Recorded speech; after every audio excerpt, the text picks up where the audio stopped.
Hello and welcome to Japanese History for Everyone, where we're going to take another deep dive into one of Japan's female leaders. Today we're going to be talking about the second female leader of Japan, and it's another woman who's also considered mythical or legendary, but she's not as well known as Jingu. Her name is Empress Tsunuzashi, but she's also known as Princess Itoyo. And the tale of her short reign is written both in the Kojiki and Nihonshoki during the time period that could be considered as probably happened, may have happened at the time given for when they're said to have been happened, but it's impossible to be sure about the details. This makes her existence much more probable than Jingu, but you still need to take the narrative of her life with some grain of salt.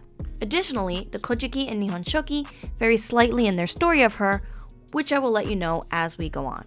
So Empress Tsunuzashi was said to have been born in the year 440, which places her firmly in the Kofun period, after the Yayoi period and before the Asuka period. According to the Kojiki, she was the daughter of Emperor Richu, and according to the Nihonshoki, she was the grandchild of Emperor Richu. Slight nuance.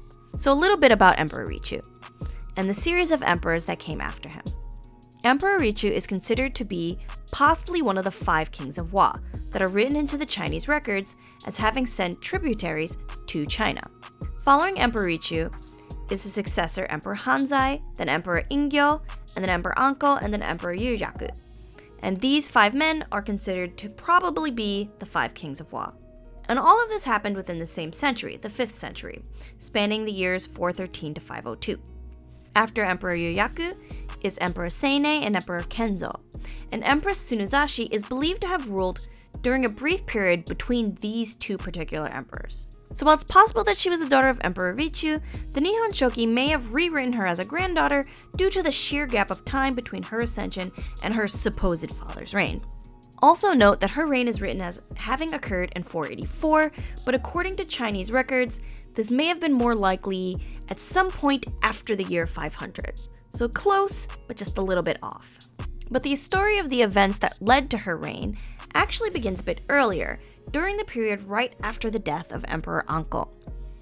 Emperor Anko, as is the story of many, was assassinated after ruling for only 3 short years by what I think is a cousin of his named Prince Mayowa, as retaliation for the execution of his father. Interestingly, it is said that Prince Mayowa was raised as an adopted child of Emperor Anko. After his father's death, he didn't know about his true parentage until he overheard it as an adult. Angry, he stabbed Emperor Anko in his sleep.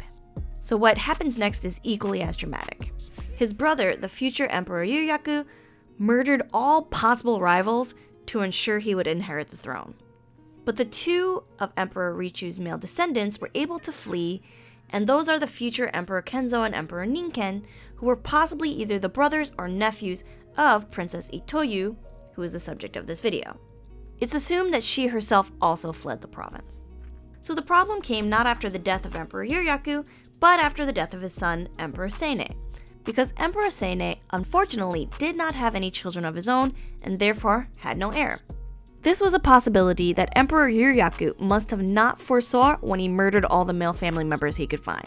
But anyway, this was a huge problem, and it led to a search for a proper heir to the throne, one with ties to the imperial line and one who wasn't murdered by Yuryaku. So according to the Kojiki's version of events, they initially couldn't find any male descendants of the imperial household, but they did find Princess Itoyu, who ascended as Empress Tsunuzashi. Later, when they did finally find the 2 princes, she ordered them to be brought to the palace and continued to rule as regent with them as her successors. In the Nihonshoki, the story plays out a bit differently, with the 2 princes being found during the reign of Emperor Seine and being chosen as their adopted heirs. Itoyo is then chosen as empress due to a conflict when no one can agree on whether one prince or the other should become emperor. But less than 10 months later, Empress Itoyo dies and Emperor Kenzo is chosen to ascend the throne. So, here's what I think is what happened.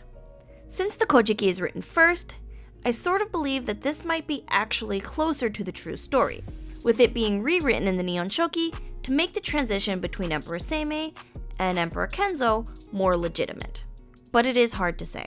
There are a lot of other theories about her reign, and overall, it's a very interesting story that could possibly be a video series on its own. But for now, we're going to end with this. So stay tuned, We will be talking about more female leaders of Japan in the months coming. Please be sure to like and subscribe and leave any comments below if you have any.